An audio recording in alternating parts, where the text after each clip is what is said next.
Middle School, and today I will be playing Backsticking Sailor by John Pollard.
This one's pretty tough, right?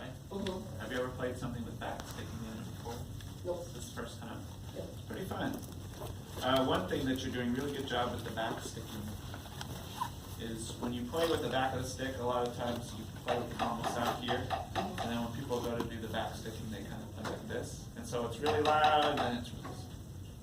And when something's called the backsticking sailor, you know the backsticking is going to be a big deal, right?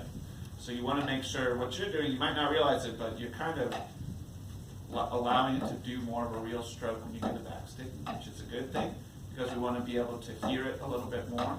I think to help control it, you could grip it a little bit tighter, but still do everything else the same. So still get a big full stroke, or sometimes people do it like this. But I can get as much sound from a backstick, maybe close to anyway, as the front stick, right? So don't kind of go back to this, but I still want to try to grip it a little bit firmer, okay? So then it won't wiggle around on you quite so much. And then when you go to like when you're doing like all that fast stuff, then if you can grip it a little tighter when you go back and forth, then you'll have more control to do the fast stuff, okay? A couple things on dynamics were good contrast, that's always super important. You got the tempo change, that was really good. I think a big thing can be the clarity of your double strokes, okay? So there are a couple times where you play buzz rolls in this one, so we want to make sure when you're not playing a buzz roll that it's super clear, okay? Play just a double stroke for me, an open double stroke. Now play a buzz stroke. Now play the double stroke again. So what are you doing differently? I'm like forcing the stick down and not keeping it open. Right. So play like measure 5. So Okay. tap, roll, tap. Okay. Now play that with buzz rolls. Okay. Yeah. So it's just a little bit of a difference, but we want to make sure it's really clear. Okay. The first time when you played, there were just a couple times where the open rolls sounded a little buzzy. Okay. So we want to keep them super open like you did last time.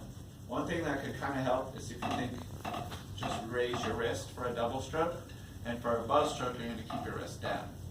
So even if I'm doing a 5-stroke rolls, I'm still doing my wrist, bringing my wrist back up. It's just really small. If I do it slow, that's easy because it's slow, but you're never going to play a roll this, right? So you'll practice it a little bit quicker and a little bit smaller, but I'm still raising my wrist each time. And just keeping track of that, because I can tell you're playing the right number of strokes every time, which is good, and all that is good. Just make sure every time you bring that wrist back up, and that'll help clear it up really quick. Okay? Okay. All right. Good job. Keep up the good work.